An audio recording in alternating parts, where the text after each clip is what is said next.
السلام عليكم ورحمة الله وبركاته. ازيكم يا حبايب ام يحيى، عاملين ايه؟ يا رب تكونوا بألف خير. هنصلي على سيدنا محمد عليه افضل الصلاة والسلام. ويا ام يحيى الصينية الجامدة دي يا حبايب ام يحيى، يا سلام، شوية سمك مع رز صيادية مع شوية سلطة، حاجة فاخر من الآخر. تعالوا بقى يا حبايب ام يحيى، هوريك ازاي عملت الرز وازاي السمك طلع باللون الجميل بتاع المطاعم ده. حاجة بسم الله ما شاء الله جميلة. تعالي بقى ايه، هقولك بقى من اول ما رحت اشتريت السمك لحد ما غرفناه مع بعض اهو. بسم الله ما شاء الله. يلا تعالي بينا نشوف ام يحيى اشتريته بكام وعملته ازاي. اهو السمك البولتي ده بكام؟ بصوا ما شاء الله جميل اهو. بكام ده؟ ده 95 ما شاء الله عليه. وده كبير شوية ولا ده أصغر؟ ده 85 وده 95. طب والمكرونة ده؟ المكرونة جميلة بلدي اهي 110. المرجان ما شاء الله عليه جميل وسعره حلو. بص جميل ازاي ما شاء الله عليه طازة. والتعابين ده؟ التعابين 60 ما شاء الله عليه. جمبري 450 ما شاء الله، جامبو هو كبير. ولا هو دوت بتاع اللي هو بيتعمل فسيخ؟ ده بوري صح؟ بكام البوري ده بتاع الفسيخ؟ 160. لا ما شاء الله عليه جميل وطازه ما شاء الله. طيب اديني من البولت ده. هو ما شاء الله، ما ده كبير وده كبير برضه، بس نقيل الكبير عشان اقطعها سنجاري. عرفت تعملها لي سنجاري معلش. ولا اخد من ده؟ طب ما ده كبير اهو ما شاء الله. ما شاء الله بسم الله ما شاء الله. استنى، لا العين اللي انت حطيتها دي اوزن دول.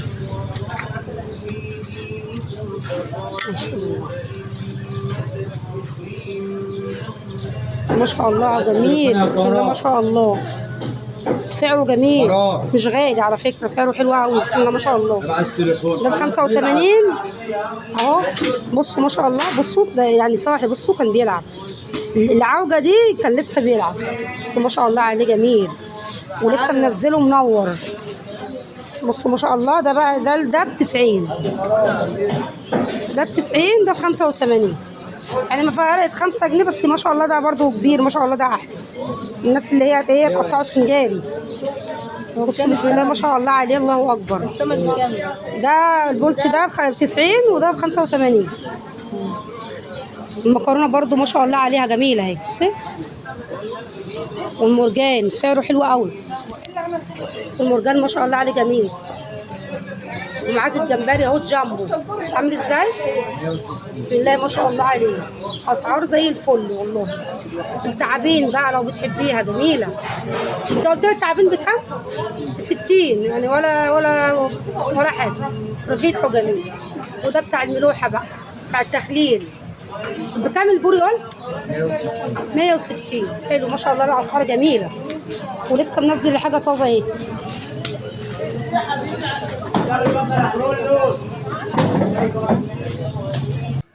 خلاص كده جبنا السمك. طب دي كده ايه مع بعض. بسم الله الرحمن الرحيم.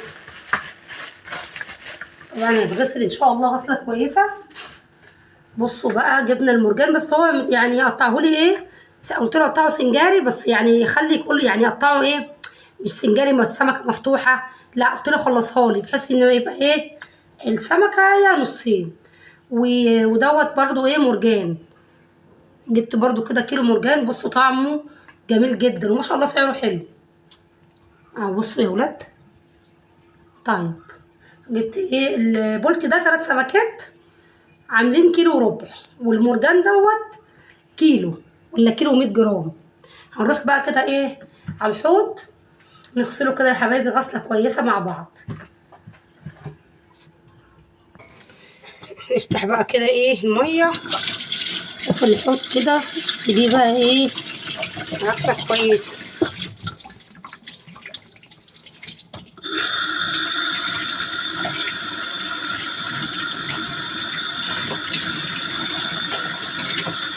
ما بياخدش وقت خالص لان هو منضفهولي.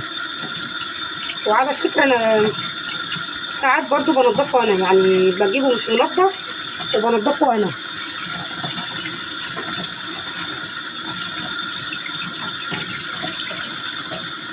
بصي قلبك، بصي ضوافرك كده، بصي في كده من عند السلسله. انا عندي الفرشه بتاعت السمك بس مش موجوده عندي يعني حاليا، مش عارفه والله يا جماعه رميتها ولا راحت فين. انت بقى لو عندك بالفرشه كده بالراحه عشان هي ما تهريش قلبه، او بصباعك كده بصي بضفرك كده السلسله، عشان بيبقى فيها برضو ايه حاجات كده سودا ايه مكان قلب السمك وكده.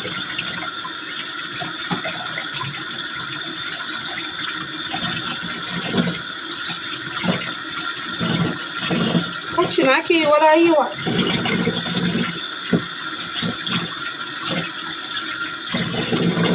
ادي كده عليه في مثلا هي الخراشيم بتاعته دي، او في مثلا حته راجل ناسيه ولا حاجه تطلعيها.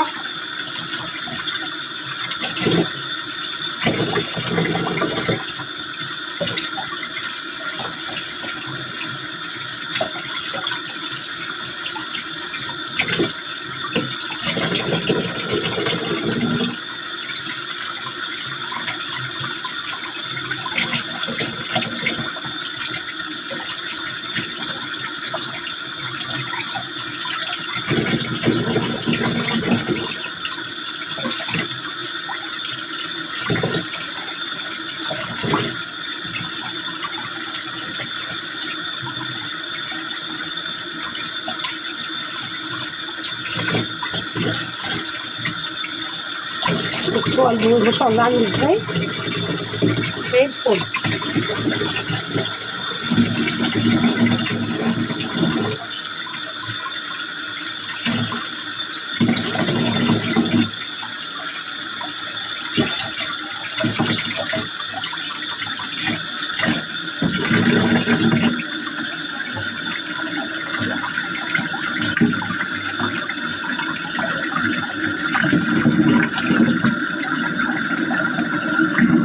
طعمه جميل اهو المرجان ده والله. والله يا حبايبي بصوا ما شاء الله، لو بتحبيه لا هاتيه وجربيه، جميل طعمه حلو قوي.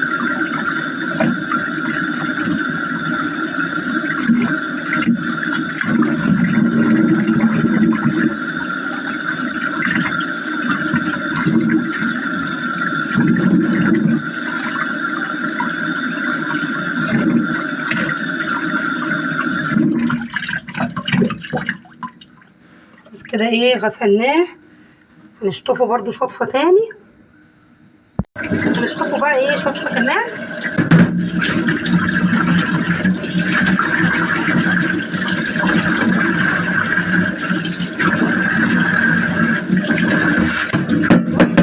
كده واحده واحده كده، مش ان هو معاكي زي الفل.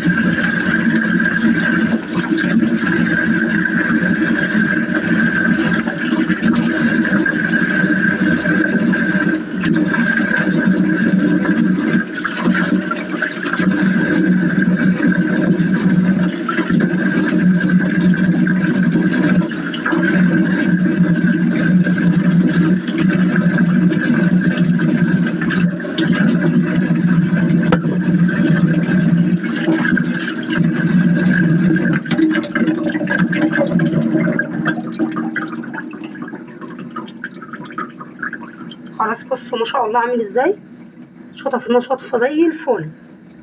طيب عملنا ايه، نضفنا السمك اهو مع بعض يا حبايبي، بصوا ما شاء الله جميل ازاي زي الفل. طيب وايه بقى هنعمل بقى سمك المقلي بالتتبيله الجميله ان شاء الله، وهنعمل معاه رز صياديه. الرز انا ايه نقعاه، هتعملي كيلو تعملي نص كيلو رز على حسب عدد افراد اسرتك. طب ايه التوابل بقى اللي هنتبل بيها السمك يا ام يحيى؟ معايا معلقتين ماجي باودر، معلقه كبيره كمون، معلقه كبيره كزبره ناشفه ودي مهمه، معلقه كبيره بودره ثوم. طيب وايه كمان؟ ومعايا قرنين فلفل، مش عايزاه حامي ما تحطيش، حطي فيها رومي، لكن انا عايزه الخلطه يعني تكون حراقه. معايا طبعا الثوم، وتوصي بالثوم كام فص كده حلوين اهو. اهو. تمام. طيب طبعا الملح ده اساسي. الملح ده يا حبيبة ام يحيى اساسي. نجيب معلقة ونحط فيها ملح، معلقة كبيرة اهي. عشان ليه يا ام يحيى معلقة كبيرة؟ ده كده هيبقى الملح قليل. حطيت كمان معلقة ونص اهو. انا عوزت بقى تاني هدوق حياه وهحط ملح. بس زي ما بقولك كل مرة ما تنسيش ان انت فيها ايه، في ماجي في التوابل. الماجي طبعا مالحة، فيها ملح حقيقة. تمام. يبقى احنا معانا ايه؟ معانا ماجي باودر، ملح، كمون، كزبرة ناشفة، بودرة توم، قرنين فلفل، توم، كام فص توم كده حلوين. طيب دي ايه؟ دي للتتبيلة. طيب ومعايا بقى البصل ده بتاع الرز، 4 بصلات كده حلوين وسط، عشان انا عامله كيلو رز. انت تعملي نص، اعملي بصلتين. معايا الليمون الجميل ده. الليمون ده انا هعمل بيه ايه؟ طبعا الليمون ده بتاع السمك، فانا هعصر منه على ايه؟ خلطه. هنمشي كده واحده واحده ان شاء الله مع بعض. طيب ومعايا بقى الدقيق اللي ايه هبطن بيه السمك. ده دقيق، وده ايه؟ وده كركم. ليه يا ام يحيى كركم؟ علشان هيديك اللون بتاع السمك بتاع المطاعم. تمام. طيب وايه كمان ده؟ دوت طبق السلطه الجميل اللي احنا هنعمله مع السمك. بصوا احنا ما شاء الله يعني من عشاق السلطه. لازم اساسي سلطه مع السمك. ممكن يكون مش بيحبوا الطحينه مع السمك، بيحبوا السلطه اكتر. طبعا السلطه انتوا عارفين معايا طماطم، فلفل رومي، بصلتين، خيار. عندك انت جزر حط ضيفي عليه. انا ما عنديش جزر. وكمان الاحسن كمان ان انت تعملي السلطه بالبصل اللي هو الاحمر، لكن انا ما عنديش فحطيت بصل ابيض. تمام. كله حلو يا ولاد وكله ماشي، كله خير. طيب وايه الخضره دي يا ام يحيى؟ دي حزمه بقدونس، وحزمه ايه؟ حزمه كزبره للسلطه. تمام. ومعايا زيت للرز وللقلي، ومعايا خل عشان هنحط برضو ايه على الخلطة وعلى السلطة. طيب تعالوا بقى كده بينا نشوف هنعمل ايه. طيب هنعمل ايه بقى؟ هنعمل التومة بتاعة السمك. هنحط كده ايه التوم والتوابل والفلفل. بسم الله.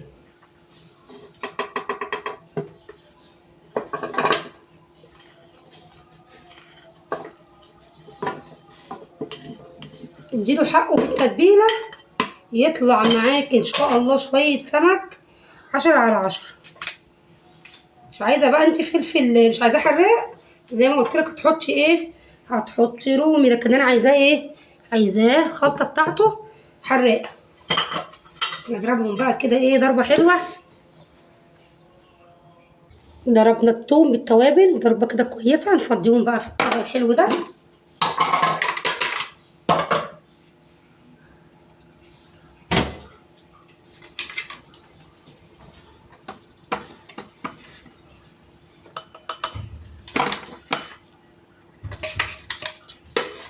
فضيها كده كلها.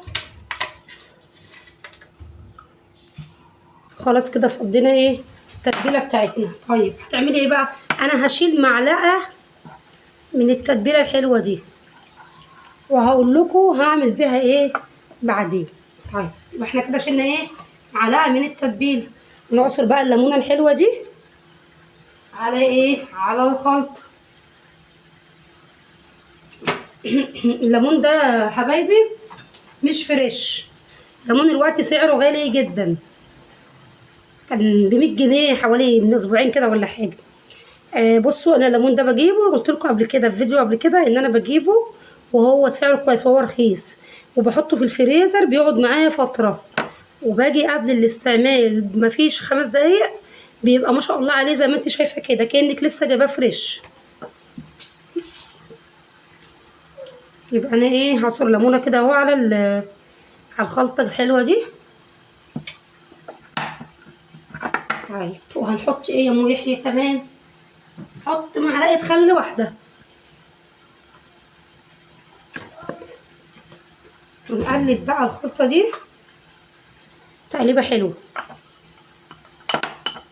الخلطه يا جماعه على طعمها وريحتها ما شاء الله جميله جدا، احلى كمان من الكياس اللي هي بتتباع جاهزه دي بتاعت خلطه السمك. جربي الخلطه دي كده تبقى ما شاء الله جميله تعجبك، لان السمك حياتي كويس وتوسطي بتتبيلته وبحيائه وظبطت حيائه هيبقى معاكي زي الفل. تعالي بقى ايه نحيقه بقى كده مع بعض.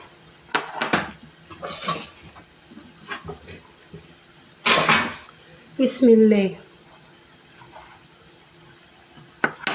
نحيق كده ايه من اول الراس كده، بصوا في كل حته. اهم حاجه تبقي ظابطه بس ايه حياء التتبيله، ما يبقاش معاكي عادم، لا عادم ولا مالح، تبقى حياءه مظبوط اهو يا حبيبتي. بصي طيب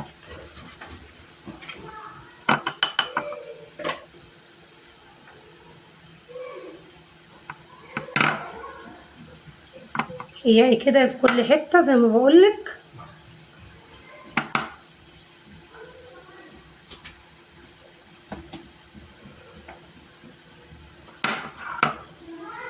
في الراس وفي كل حته، مش عايزه حته ما فيهاش توم، ما فيهاش تتبيله، عشان لما تيجي تاكليه كده يبقى حايق كده وجميل. السمكيه كلها حايقه.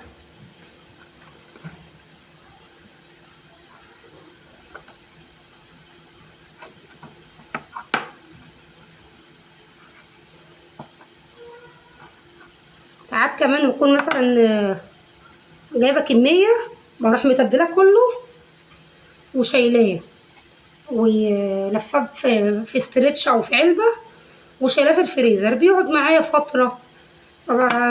بعمل حاجه في الشقه مش فاضيه، جايه من مشوار، عايزين ناكل سمك ومش قادره انزل اجيب، بيبقى عندي جاهز بينفع، بطلعه اعمل جنبيه شويه رز وخلاص على كده، يبقى ما شاء الله معايا ايه جاهز.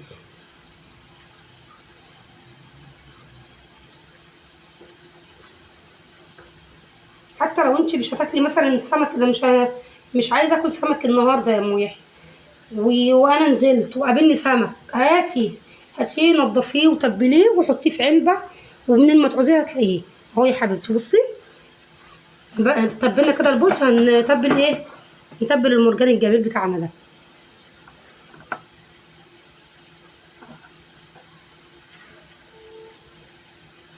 ما بياخدش توم كتير يعني، ما بياخدش خلطه كتيره. اهم حاجه كده ايه، بصي الراس كده في قلبه، الراس من هنا من جوه، السمكيه كلها كده تبقى ايه تتبيله معاكي، بس ما تكتريش ايه يعني، لا تحطيها كتيره ولا تحطيها قليله.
بص ما شاء الله التتبيله على قد السمك، انت كده بنظره عينيكي كده تشوفي بقى ده يحتاج مثلا قد ايه توم، او ما شاء الله. بصوا خلصنا السمك والثوم على قد التتبيله. خلاص كده ايه، خلص التتبيله، خلصنا السمك وتبلناه. هنعمل ايه بقى؟ تركنيه بقى كده حوالي ساعه يشرب من ايه، من التتبيله. طيب هنعمل ايه بقى؟ هنعمل الرز الصياديه. تعالوا بقى نعمل الرز. طيب حطيت حله على النار، هحط فيها شويه زيت وهنخرط ايه البصل ده مع بعض.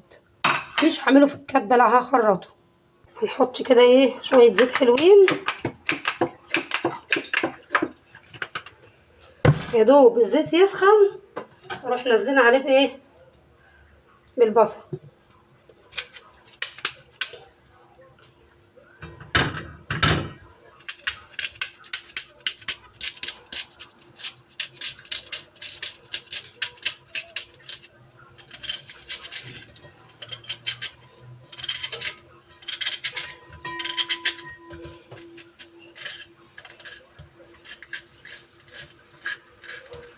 خرطت كده الاربع بصلات او بصلتين كبار، بس انا ايه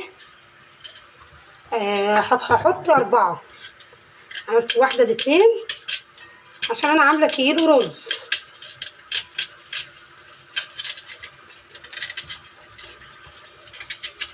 ولو البصل كبير كنت هحط 2 بس، لكن وسط زي ما انتوا شفتيه كده.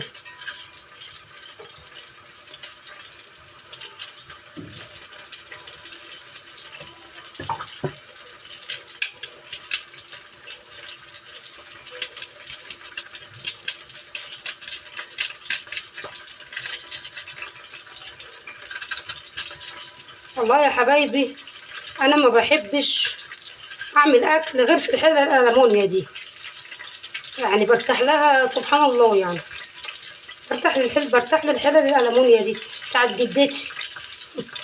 مش عارفه بقى الحله التانية دي، والله انا جبتها وما عرفتش بصراحه احافظ عليها.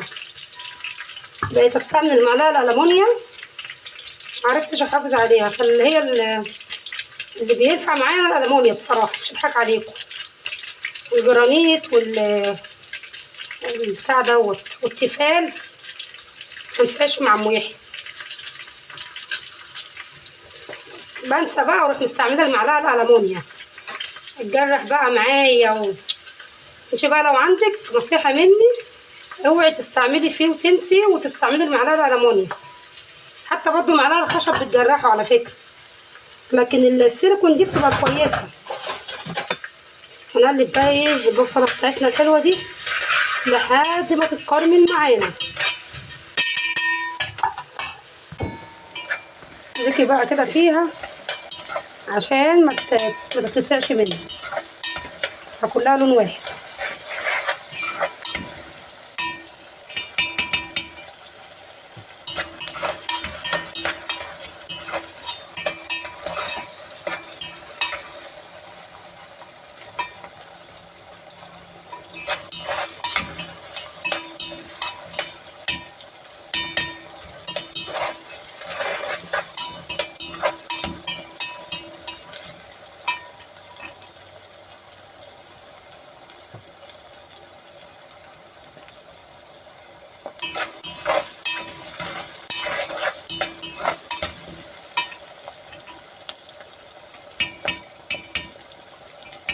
انا بحب يا حبايب ام يحيى اعمل الرز المنقوع.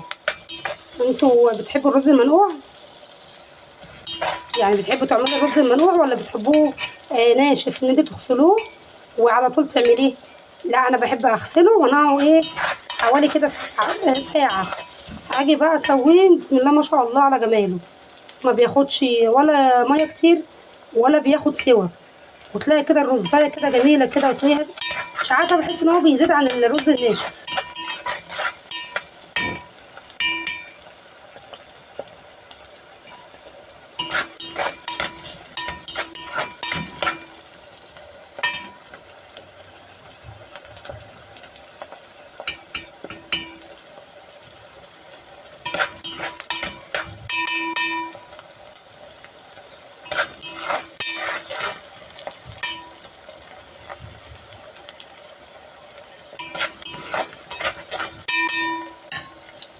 نقلب كده فيه لحد ما يغمق خالص معانا.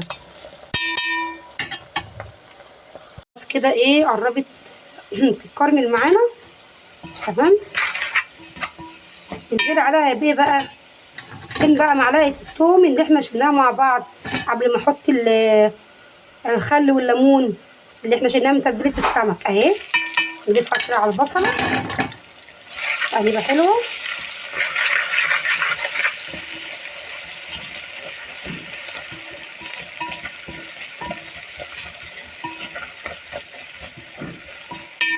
طيب وايه كمان؟ ومعايا ايه؟ معايا معلقه بهارات اللي هي بهارات السبع او بهارات السمك. وايه كمان؟ نص معلقه فلفل اسمر صغيره، معلقه ملح صغيره، معلقه كمون صغيره. نضيفهم على البصل وقلبي بقى وايدك ما تسيبش البصل.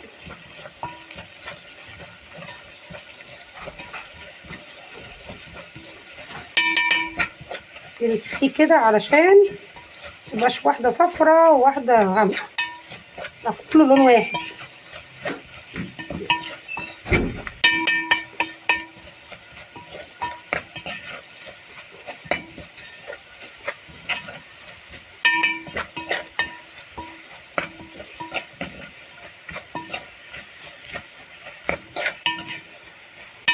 طيب تمام كده. هنعمل ايه بقى؟ هناخد البصله دي كده نصفيها من الزيت. تمام تمام.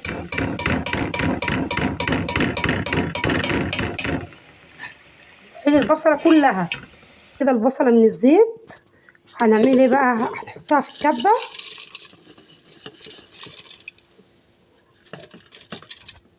ونحط عليها ايه يا دوب حوالي ربع كوبايه ميه، ونضربهم بقى كده ضربه حلوه. خلاص ضربنا البصل ايه بربع كوبايه الميه زي ما ايه وريتكم كده. بقى اللي احنا خرجنا منه البصل بتاع البصل اللي احنا ايه كرملناه، هنعمل ايه؟ هننزل بالرز كده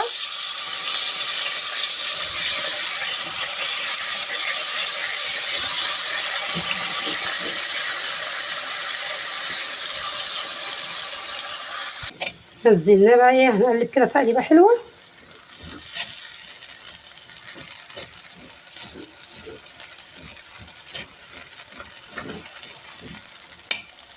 كده حوالي دقيقتين ولا حاجه. هننزل بقى ايه الميه وما تكترلهوش الميه علشان ده رز منقوع. انت تعمليه ناشف تظبطي ميته، لكن ده عشان منقوع ما بياخدش ميه كتير. هقلبه بقى كده تقليبه حلوه. طبعا احنا محيقينه التوابل اللي احنا نزلنا بيها في الاول على البصله، التوابل دي فيها ملح. هنقلب برضو لو عايز برضو ملح نظبط حياقه. خلاص كده ايه ظبطنا حياقه وظبطنا ميته. ايه يا دوب هيغلي ونوطي عليه. بس كده شرب ميته هنوطي بقى عليه شمعة. تعالوا بقى عقبال ما الرز بتاعنا يستوي نعمل ايه بقى؟ نقطع كده السلطة الحلوة دي وبعد كده نقلي السمك. بس انا بقلي السمك اخر حاجة علشان يبقى معايا سخن. تعالوا بقى ايه ولادة هنقطع السلطة.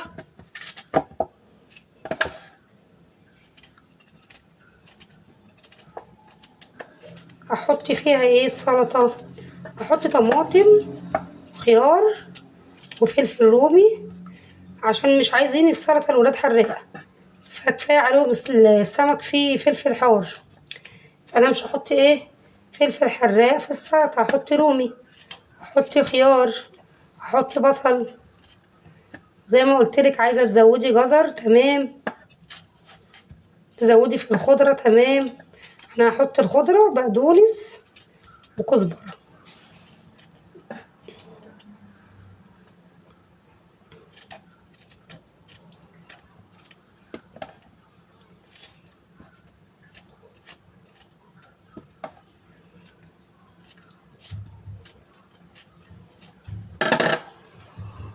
خلاص كده قطعنا السلطة اهو مع بعض. هنحط عليها ايه؟ هنحط عليها الملح والكمون وايه، وعصر كمان عليها ايه، عصر عليها ليمونة. احط لها حوالي معلقه كبيره خل.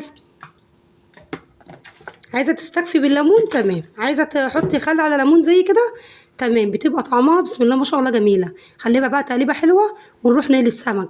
ده السمك قعد فيه التتبيله عقبال ما عملت السلطه والرز، كان حوالي قعد ساعه وشرب من التتبيله. هنيجي بقى عند الدقيق ونخلطه على ايه، على معلقه الكركم او معلقتين الكركم. لو عندي هتحطي معلقتين صغيرين حطي يعني معلقتين صغيرين كركم، حتى عاير معلقه كبيره حطي معلقه كبيره كركم. وقلبي بقى ايه الكركم مع الدقيق تقليبه حلوه عشان يديكي اللون بتاع السمك بتاع المطاعم، اللون الذهبي الجميل ده. يلا بقى ايه نتوكل على الله ونقليه بسم الله. طبعا انا حاطه طاسه الزيت على النار،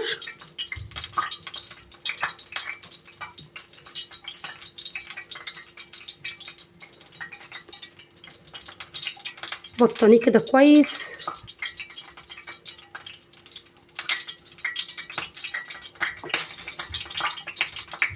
انا ايه هعمل ايه كم واحده كده واحده واحده، عشان انتوا عارفين طاسه ام يحيى الطاسه بتاعتها صغيره.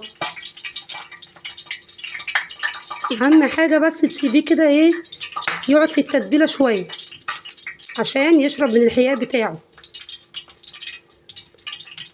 الزيت سخن معايا اهو بيقول لي انجديني. بسم الله.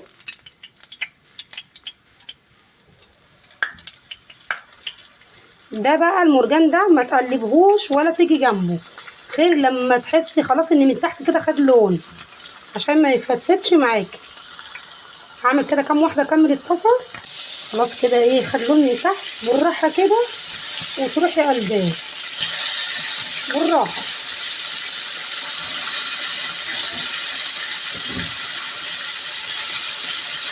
بصيلي بالراحه خالص.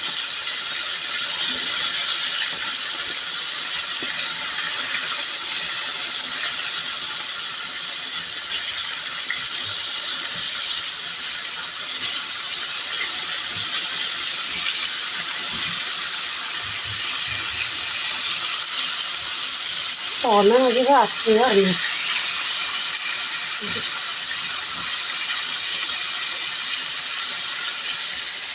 تعالوا بقى ايه بطلنا السمك المرجان، هنبطن ايه نبطن كده برضو ايه البولتي بطنيه كويس.